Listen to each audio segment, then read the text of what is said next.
Imagine you're standing outside on a completely moonless night. A thick fog rolls in, and you can't even see your own hand in front of your face. Right, basically pitch black. Exactly. Yet somewhere in that dark, a lens is pulling a crystal clear, full-color 4K image of someone's face. Welcome to this custom deep dive where our mission today is figuring out exactly how that happens. We are unpacking the spec sheet for the Bolin Technology EXU420F outdoor PTZ camera. Yeah, it is a total beast of a machine. It really is, and we want to see exactly what an almost $8,000 price tag buys you in the world of professional audio and video gear. So, okay, let's unpack this. Looking at the hardware, it relies on this powerful trio of new components from Japanese manufacturers, right? A high-res lens, an advanced image signal processor, and a 11.8 type image sensor pushing 8.29 megapixels. Which is huge, yeah. Because most standard driveway security cameras use, tiny sensors. It's kind of like trying to catch rain in a thimble. Oh, that makes sense. Right, so a 11.8 type sensor is significantly larger. Think of it as a massive bucket.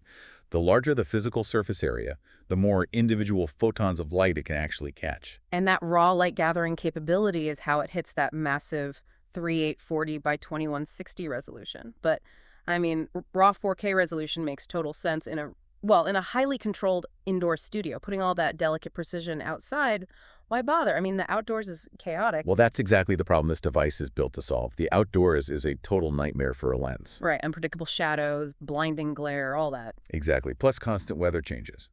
The goal isn't just to passively record that chaos, but to actively maintain studio-level fidelity no matter what the environment throws at it. Okay, but I have to push back a bit on how it actually manages that, especially these super low light and color claims. The specs state it operates at 0.5 lux for color and 0.1 lux for black and white. Yeah, the numbers are wild. Yeah, they are, because bare 0.1 lux is basically that pitch black, moonless night we just talked about. If I'm standing outside at night in a space so dark I can barely see my own hand, how is this machine still pulling a crisp, faithful color image? What's fascinating here is that the raw optics, the physical glass and that large sensor bucket we talked about, are really only half the story. Okay, what's the other half? The camera relies heavily on its image signal processor, basically its onboard brain. To pull color out of near total darkness, it leverages a 120 decibel wide dynamic range, or WDR. Wait, let's pause on WDR. 120 decibels. I thought decibels were strictly for measuring sound. So decibels are actually just a way to measure a ratio. In this case, it's the ratio between the brightest and darkest parts of an image. Oh, interesting, like how human eyes adjust. Exactly like that. If you stand in a dark room and look out a bright window, your pupil rapidly dilates and constricts to try and balance the extreme light and dark. WDR just does this digitally. So it's algorithmically building a perfectly balanced exposure, like frame by frame. Precisely. The camera rapidly takes multiple exposures of the exact same frame at different shutter speeds.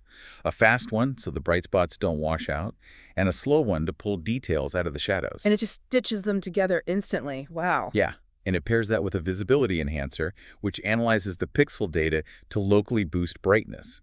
But remember, you're also battling the physical environment outside. Right. Wind, rain, structural vibrations. I imagine that would turn a 4K image into a blurry mess pretty quickly. It absolutely would. So it utilizes a super image stabilizer to physically and digitally counter those micromovements on the fly. See, here's where it gets really interesting for me. When you look at the whole package, this isn't just a passive camera. It's a highly intelligent tool, and it's running off PoE plus pulse, right? Power over Ethernet. Yep, just one single cable. Right. It's like a combined high-pressure water hose and electrical wire. A single cable delivers intense power to run the heavy motors and the onboard brain, while simultaneously blasting massive amounts of 4K data back to a server. And it uses that power to drive incredibly demanding software. Things like its defog capability and AI face detection focus, all across a really wide 78-degree angle of view. So if a wall of fog rolls in, it doesn't just record a screen of gray static, it actually cuts through the interference, scans the scene, locates a human face, and autonomously locks focus. Exactly. Which brings us to the big takeaway here. This camera really represents the complete erasure of the line between rugged, weatherproof surveillance tech and broadcast-quality optical resolution. Because historically, you had to make a hard choice. Buy a camera built like an armored tank with terrible, grainy security footage, or a delicate studio camera that would short-circuit in a rainstorm. Exactly. This erases that line entirely. It's an intelligent tool built to autonomously extract broadcast-quality data through terrible conditions. Which is why understanding these specs gives you, the listener, a masterclass in where the cutting edge of professional visual tech currently sits. It's about machines that can see better than we can. Definitely. In places where human eyes just completely fail. And that leaves us with a thought for you to mull over. If an $8,000 outdoor camera today can already effortlessly track moving faces in vivid color through thick fog and near pitch black darkness, how long before this exact level of autonomous hyperclear visual processing trickles down into the everyday consumer devices attached to your own front